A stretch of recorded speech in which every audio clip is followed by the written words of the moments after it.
The theme of this series is to disrupt some of the certainty that I see others have around these topics with the purpose of bringing clarity.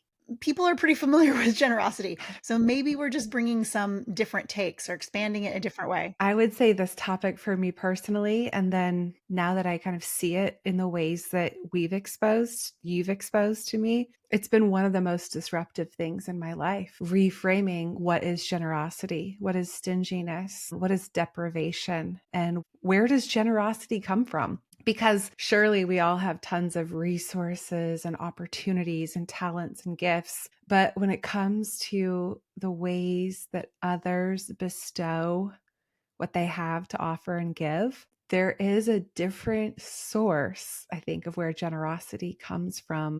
For me, generosity is a demonstration of my gratitude. So, in places, it doesn't matter what environment that I'm in, I feel an urge to demonstrate my gratitude. And that is an act of generosity. And for example, if I'm staying over someone's house and they've been hospitable and they have shared their resources with me and their food with me, I don't feel obligated, like what I think our society and maybe our family of origins teach us is that there's an obligation to say thank you. And thank yous, are important. But the joy that I have in my position around generosity is that it is the way that I can demonstrate gratitude. So how I say thank you to the people that I am eating dinner with in their home that they've provided is I give generously to clean up.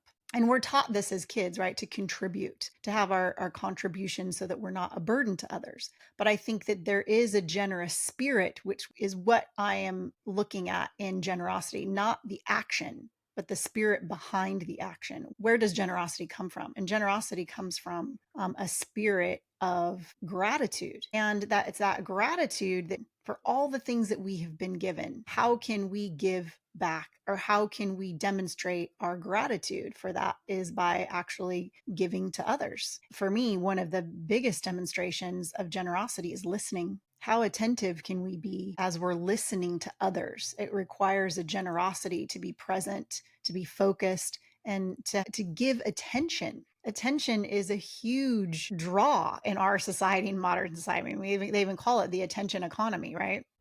So, how can we be generous in our attention, generous in how we listen to one another, generous in locating opportunities for us to demonstrate gratitude by words, insights? There's all different ways that we can give gifts to one another. And some of those are more difficult and challenging, and some of them are easy and cost nothing. Where does that come from? Is it coming from an obligation, social contracts, or is it from a desire to demonstrate gratitude for what we have and what we've been given? Yeah, that it's the spirit of gratitude that allows generosity to flow through us, to not stop with us or start with us.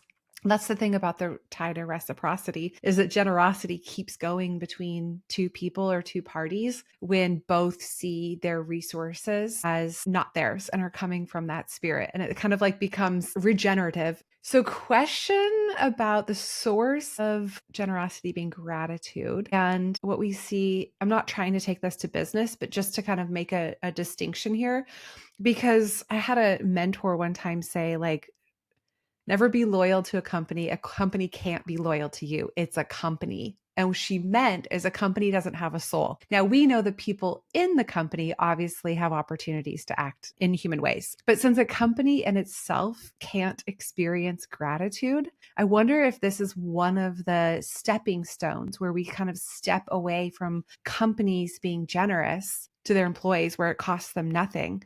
Whereas generosity and gratitude is all about giving as much as you can, right? Where it's appropriate. Well, this question is a fundamental question of human decision intelligence because this requires decision making. Where and when and how do we give? What is generosity? And giving is different than generosity. We can be generous by receiving. It's also generous to receive. Some people have a difficulty of receiving, which doesn't allow the other person to express their gratitude if one isn't available or willing to receive. So generosity is more than just giving. I think it's also receiving. It's more complex. And the question that you just posed, I think, is around the context and the nuance. What's really going on here? What is really happening? Why do we want to give? Why do we want to receive? Why do we resist receiving? And why do we resist giving?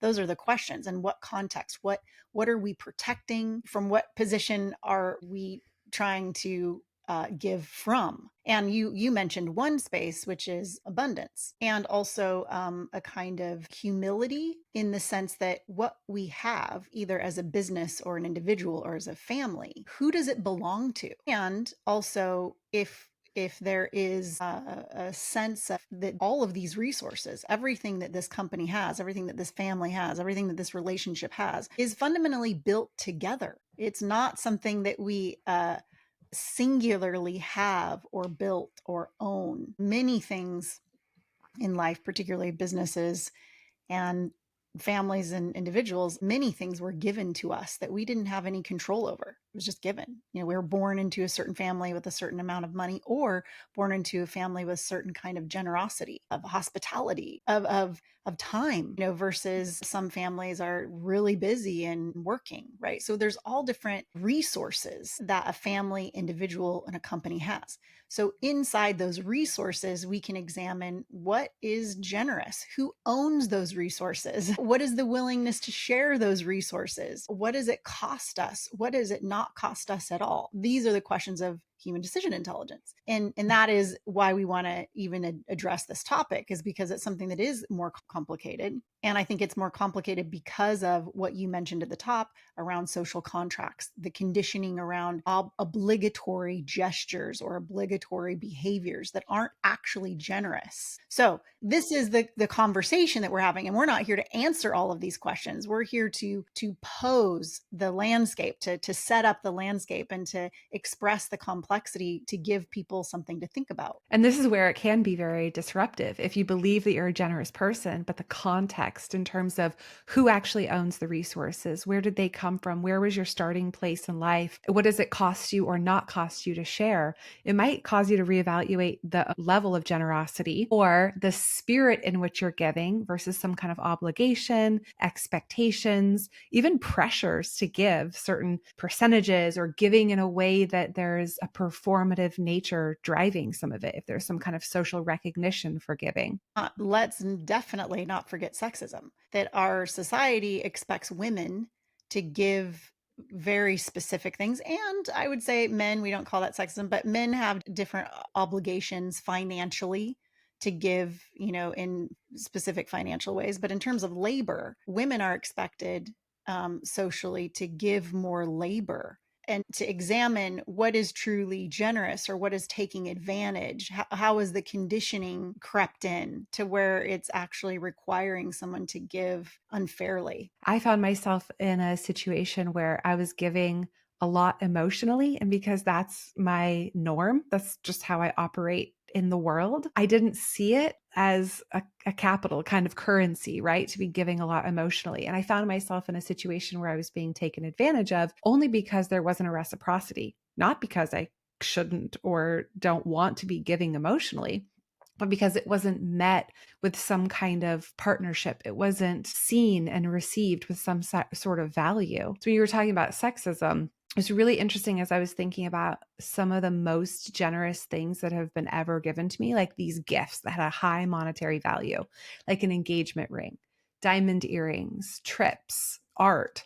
And when I really searched my soul, I didn't experience them as gestures of generosity. I experienced them as entering into contracts, anniversary gifts, so some sort of expectations that were tied to them, even control and power in certain ways. Like if I give you this, then I kind of expect these things, all in the context of sexism. And then to compare that with one of the most significant gestures of generosity that I've ever received, which was from you, where you asked me what my favorite mug was and asked me what I wanted to have for a drink, a tea. and made me my favorite cup of tea and kind of made me sit on the couch. I'm going to make you a cup of tea. It was even a tea bag. It wasn't even anything like special. And you brought me a cup of tea. And this, honestly, it shifted something in me. It unlocked something to be able to receive this form of generosity. And what was underneath it was an attention, a thoughtfulness, and a care. Those are beautiful examples, and I'm glad that we're addressing the layers around expectations, power.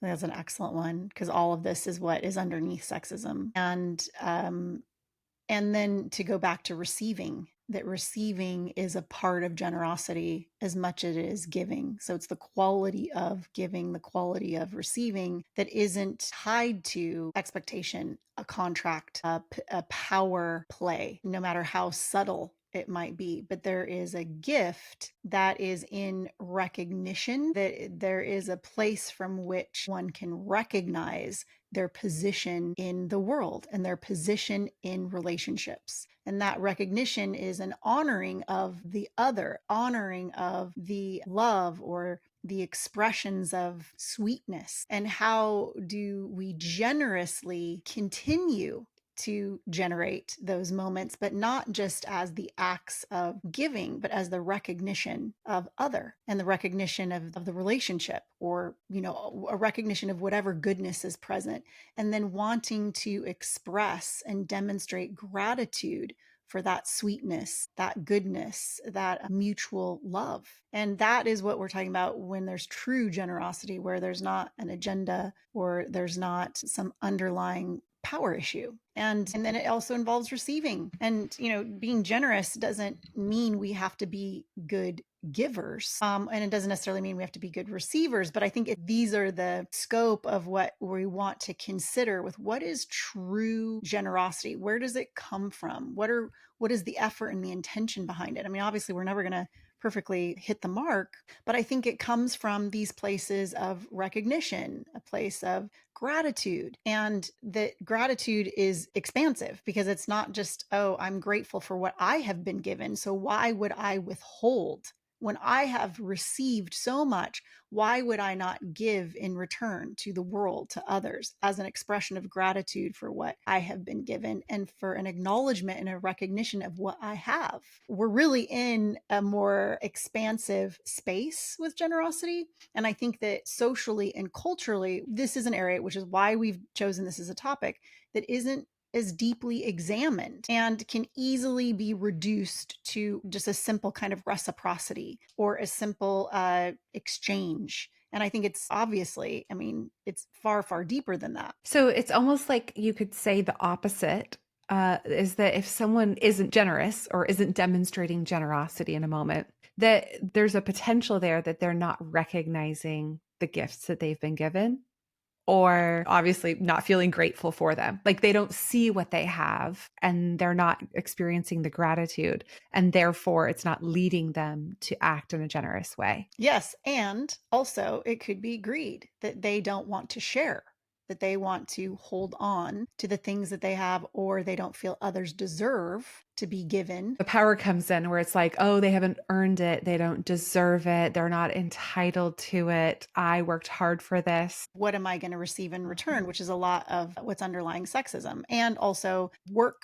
and capital structures. It's an over commoditizing of giving. And it's also something that happens in love, is that humans can reduce love to transactions. And that's not actually what love is, even though transactions do happen, of course. But these are kind of the trappings.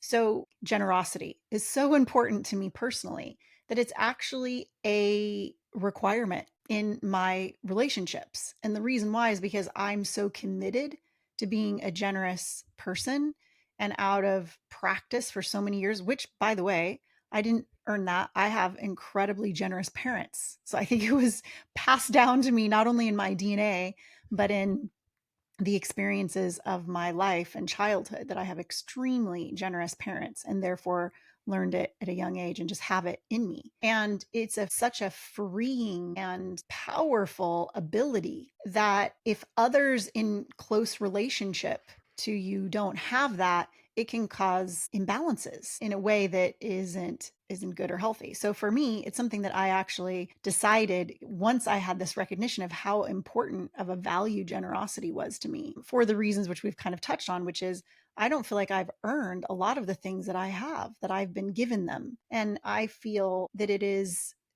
my desire to express gratitude for all of the things that I've been given, that I don't feel that I earned. And I want the freedom to be able to express my gratitude and to live it with big generosity without having to watch my own back of who might be taking advantage of my generosity. It's a frame of being in the world, like, to be able to be attentive, to be able to listen. All of these things that are expressions of generosity are also the very thing that builds intimacy in our relationships and are places where we can practice the values that we have and for one another socially and romantically and relationally in every way. So it's something I've really decided that I cannot live without in my relationships, because the generous orientation not only generates these expressions of gratitude, but it makes it much easier to repair because there is a certain position of humility.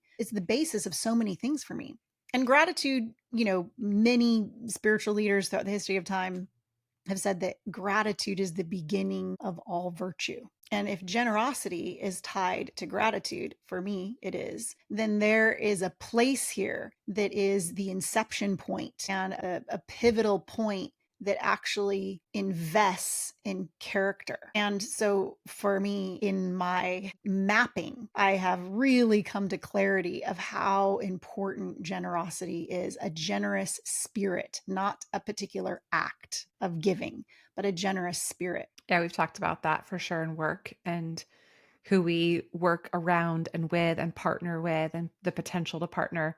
And once you choose someone generous to be in your circle, you kind of don't have to worry about the rest. Like, things will just automatically reciprocate because if their character is rooted in gratitude and a generous spirit, the rest takes care of itself, right? So it's kind of this origin characteristic. Well, I was going to say, let's talk about that because that's also risk mitigation and prevention in work and in life. One thing that you and I, as partners, have had clarity around is that we're both really generous, and that prevents all kinds of problems. It prevents power struggles, it prevents feeling taken advantage of, it prevents misunderstandings to where that could build on something else and cause other problems. It creates a kind of prevention that's built in, and it mitigates all kinds of risks that are absolutely inevitable, particularly in the work that we do.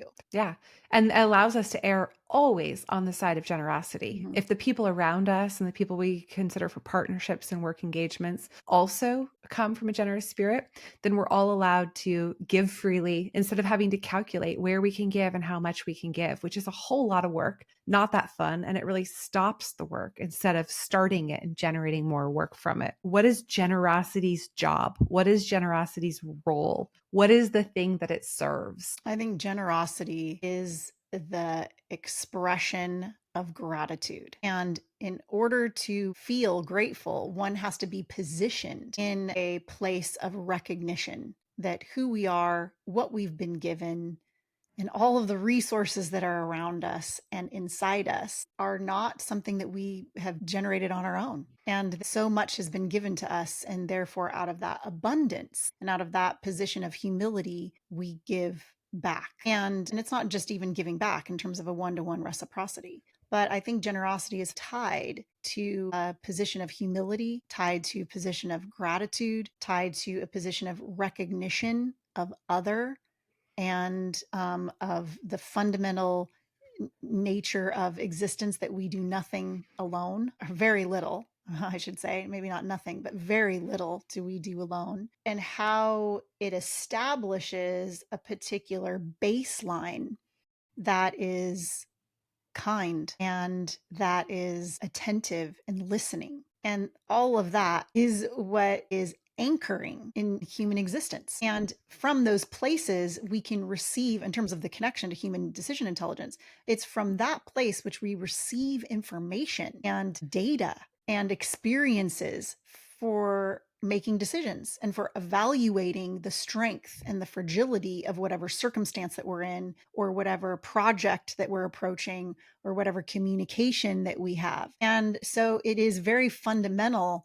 to the way that we are orienting ourselves emotionally and mentally, from which we act and make decisions. Yeah. And from my perspective, it serves connection, right? There is sort of an intimacy that forms when you can have this spirit of giving, it's reciprocated and it keeps compounding over time. Do you have any examples of times, projects where there has just been a really clear demonstration of generosity and how it built or formed something relationally? Or you were talking about how it like builds like knowledge and data for the future. I think that the people in my life, both who I've worked with and who I have lived with, would say that the biggest acts of generosity that they receive from me is in my seeing them. And the reason why that's generous is because it requires me to be attentive and to notice, again, this place of recognition. And then what most people do is they have the recognition maybe inside their mind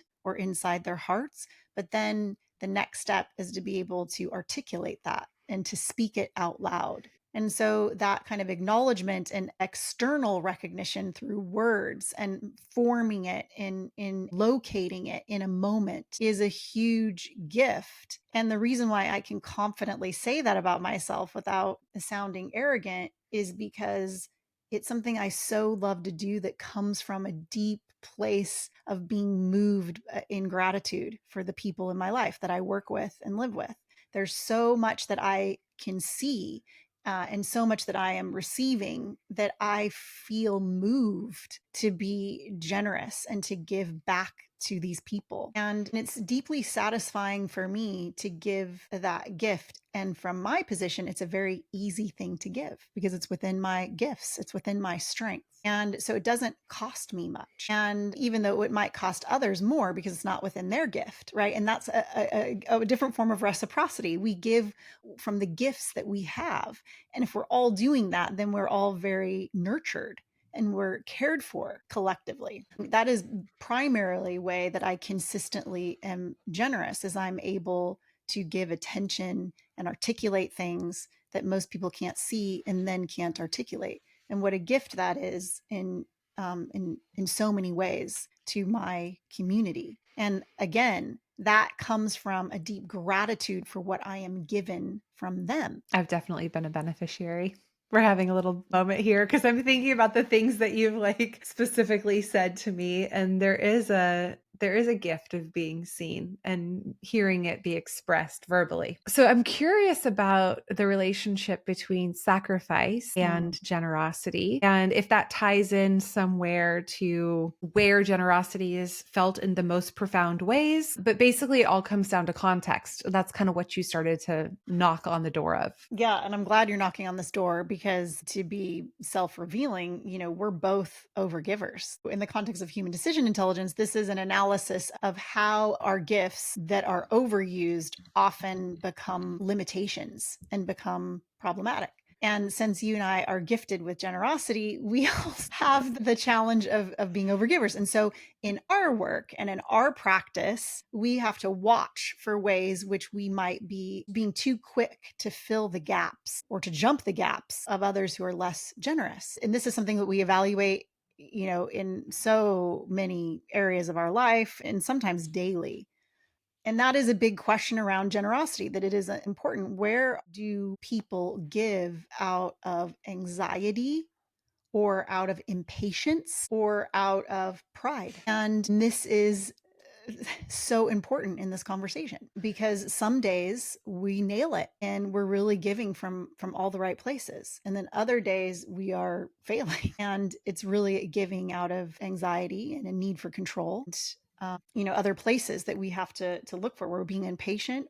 We talk about that like when we're ejecting from, like, I'll just fix it by giving my time, my resources, whatever it might be. And so the exact same behavior, I just want to underline this, the exact same behavior of giving can either be generous if it's coming from a spirit of gratitude, or not necessarily be generous if it's coming from a spirit of impatience, control, anxiety, overgiving, pride. Because pride is a position where we are unwilling to receive. Because when one is in a position of reception, there is a kind of vulnerability. And then for some people, there's not, right? Some people are takers, and that's not a position of vulnerability. It's a position of control. So here we are, in our work, and this is another revelation of how human decision intelligence becomes really complex, because mapping these things inside human existence isn't one to one. It's not binary. And so we're here again, really inviting people to think more critically and to examine these things more closely,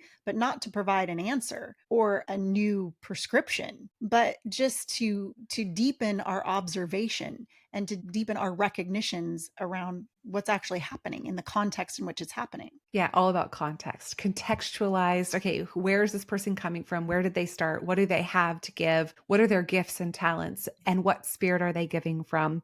And then how is it landing with the ability to be received? And that the kind of, it takes two to experience true generosity. I was just noticing in the news, Bill Gates is giving away 200 billion. He's already given away 100 billion. And I wanted to bring this up, not to say, wow, look how generous he's being, but actually to peel back the layers and understand that it's not about a dollar amount or what it's being given to. So we could argue that that's absolutely kind of expected of someone who has so much that doesn't really cost him anything. It's fulfilling his life mission. Like, he's getting more from it in some ways that, I mean, obviously the world's getting a ton as well.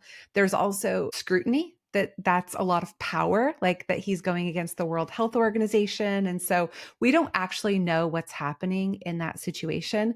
However, there was one quote where he said, "It feels right that I celebrate the milestone by committing to give away the resources I earned through the company." And that, I think, demonstrates a gratitude that they weren't his. Like, sure, he started the company, but these resources were given to him through this construct. They weren't his, and they were to be given back. What's your take on that? Yeah, I mean, I think his quote doesn't necessarily say that it wasn't his, but I think what it is a recognition that it makes sense to him to be generous based on what he's generated. And I think that is a position of generosity. And also, we don't know, right? Like, as you said, I think it's important to acknowledge what is good, even if only on the surface. This is really good. And many billionaires don't do the same thing, and many of them are equally generous. But I love it because it's good and the world needs it, and particularly from somebody who has such extreme wealth. And this is what we could argue should be the expectation that we have Mhm, on people who have and make this much money, is that they absolutely should do this. At mhm. the same time, in our current structure, they don't have to. And Yeah. so the fact that there is a recognition that clearly Bill Gates has around the depth of his wealth, that it makes sense to him to give back. And I love that. Yeah, it also makes me wonder, like, how many millions of dollars he'll be left with, and that nothing about his life changes in terms of his life experience. I mean, we know this, all the studies of it's way less than the millions of dollars. It doesn't necessarily have any impact on your health and happiness. And so this is where I'm bringing it back to the question of sacrifice, like to say, okay, that's great. We want to say he's being generous. He doesn't have to do that. But on the other hand, it doesn't really cost him all that much to give away 200 billion, because he could still have everything that he wants as a multi millionaire. And so this is where I'm asking where sacrifice fits in. Maybe there is, again, a spectrum here of different levels of generosity. Sounds like you're saying no, like it's the spirit in which it's given and the way that it's received. I'm trying to say, like, yeah, but when it hurts somebody to give, like they give out of what they don't have instead of what they do have, is that like a next level generosity, or is that just stupid? Well, definitely it's not stupid. I think for the most part, generosity comes from an experience of abundance. And there is an infinite amount of, if we talk about the spirit of, that isn't something that's tangible. It's something that comes from within, that's just the spirit of, that is infinite. I haven't through my life always been able to give money, and money isn't the only place where we can give. So if we have no money and we give some, I think that is a classic example of a sacrifice, and I have known my mother to do that, for me in certain times of life where she didn't have much, but she really wanted to help. And there was a sacrifice that she made, that instead of going and buying herself something to make her happy, she wanted to be generous and kind to me and give to her daughter instead to help her daughter out. So that is a kind of sacrifice. And yet there is a spirit of generosity that actually, because of her position, it actually gave her more joy and happiness to help me than it would be to go buy herself something. So if we kind of dig a little bit deeper, it's the same thing, that it wasn't as much of a sacrifice as it seemed. Not that there was no sacrifice. This is where the transaction is, that she's converting the joy of buying something for herself into the joy of experiencing your joy, and that there's still a value in either one of those things. Right. And I do think that, maybe parenthood is a good example of sacrifice, in that realm where parents do sacrifice their sleep and their well-being in order to serve their children. So the question is that generous? Like, does that fall under generosity? I'm not sure. Mhm. This might be where we make a distinction between duty and generosity, right? Mhm. That there Like, are what's the difference certain. between friends who are supposed to show attention, partners who are supposed to give anniversary gifts, parents who are supposed to sacrifice and show up for their children and provide, and even managers who are supposed to resource their employees? The difference between that and being generous. This is an expectation. This is a responsibility in some ways as a human. Yeah, I think the distinction here is that there Yeah. between responsibility and generosity. And I think this is the place of sacrifice, is responsibility. Parents most often are choosing to be parents. They're choosing to take on that role and that responsibility that come with sacrifices. And similarly in work, we're choosing to work, or we're choosing to employ, and that we need to be responsible for the people that we work for and the people that work for us. And that is maybe an intersection where, just because those are areas of responsibility doesn't mean that there are no opportunities for generosity. They live side by side.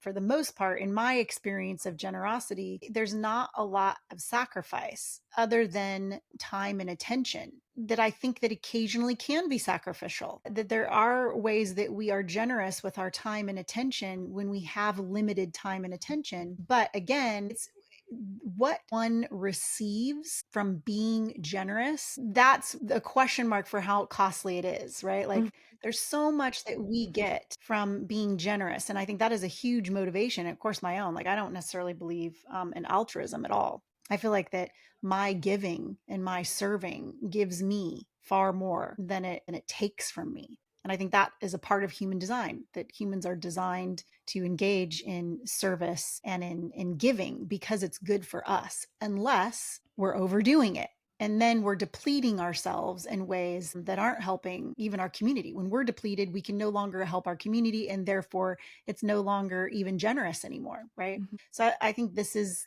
an interesting question mark, is sacrifice. I find people bending the rules or breaking the rules on my behalf generous. Like when my bag is too heavy and they don't charge the extra fee. It's when this thing is happening in the context of. So when they give me a late checkout, even when the hotel is fully booked, not when it's empty, not when that's easy, like that's when it starts to really feel like over the top, next level desire to just give generously. Another one was, oh, like if someone gives you the discount when it's not supposed to be on Mm. sale, like when people bend the rules, it's like, thank you. Or like in the manager case, maybe when you know someone needs to leave the office at a certain time to do this thing, but you really need something from them, they're your manager, and they give you an extra 5 or 10 minutes so they can give generously of their time. And they're sacrificing whatever the cost of that is in that next engagement, right? And then, like you're saying, like, is that really that much of a sacrifice? Because now they probably earned a great review. Their employee is super invested and going to not only perform better on that project, but be a loyal employee.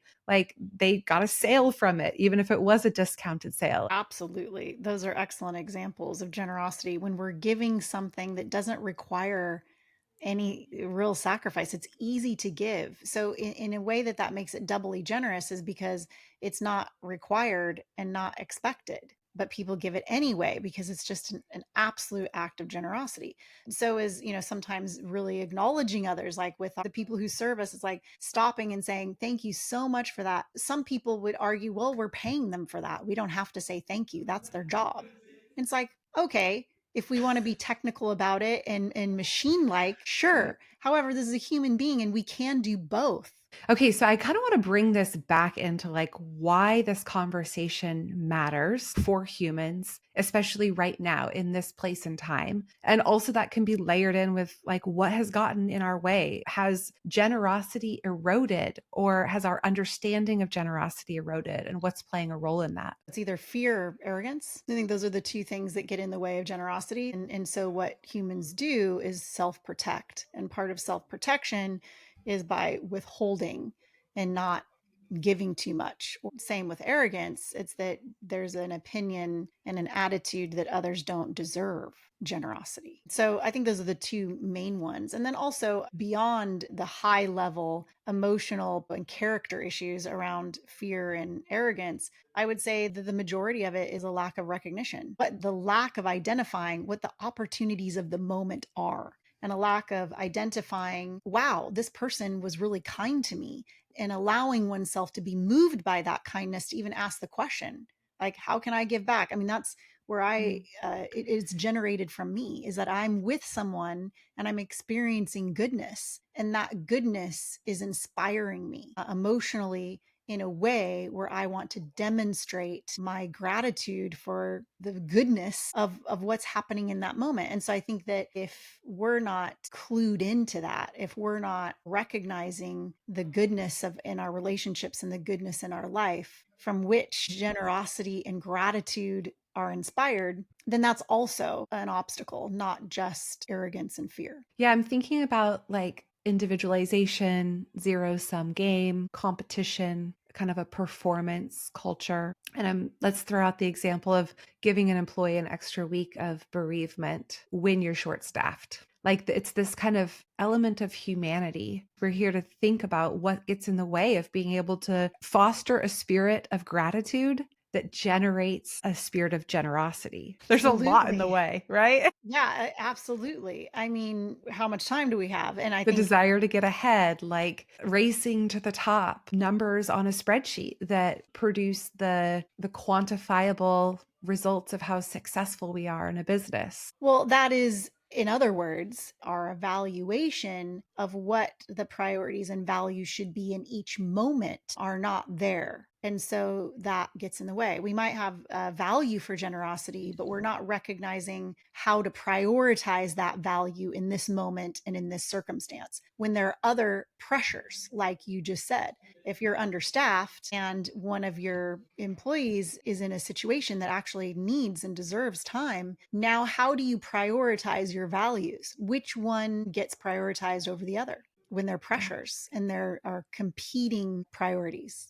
And that is a huge, huge part of human decision intelligence. And it's a huge human obstacle. And anxiety. Like, how do you have the time and energy to make that evaluation and renegotiate your values for the context of a single moment when you're spinning out, or you're in such a kind of deficit in terms of your grounding and ability to live into your values and notice where your values are showing up? That feels like a luxury, I think, to a lot of people based on the demands that they're experiencing in their life, whether it's parenthood or job stress or just navigating the world that we live in. So I guess I'm just trying to kind of give reasoning for like how there's a lot of steps in order to kind of get to this place to be able to live in a purely generous spirit. Well, generosity is more about character, and it's about capacity. And one of the ways that we frame human places of inner expansion is within the context of skills, capacity, and desire. So generosity fits right in there in terms of generosity is a skill that has to be developed. It requires capacity, and then it requires desire. You have to want to. If someone doesn't want to develop certain capacities or skills, that won't happen. And then these capacities and skills don't just arrive. There are things that we have to learn and have to practice and have to make higher priorities than others. And this becomes complicated when there's so many things competing for our attention and for our practice. Yeah. I really liked how you said attention is one of the things that we can be the most generous with. I was on the tram yesterday and there was this little girl just like poking her sister. And usually it's like the older brother poking the sister, Yeah, but it was the little sister in this case, poking the stomach and then poking the face and then finally like poking her in the eye, like something she just, and the older sister was being like so good, just sitting there like, don't respond, don't respond until it got to the point she was like poking her in the eye. And they were right next to me and I was just watching this happen and everyone's on their phone, right? Like again, attention economy, glued to digital technology. And I was just sitting there watching this happen and I just locked eyes with her and we just had this really nice moment. Like I knew what she needed. She just needed attention. It was that simple. And so I just locked eye contact and she became really interested and we started making little faces at each other and there were no words spoken, right? I'm this absolute foreigner from her perspective, but she wasn't poking her sister anymore. And it was about 2 or 3 minutes of just solid eye contact with a total stranger. She was probably like 6 or 7 years old. And by the time the tram docked at its final station and we both got off out of separate doors, we were friends. Like we were looking kind of back to one another, like kind of not wanting to say goodbye. And that's all she was asking for was attention. I love Anyway, that.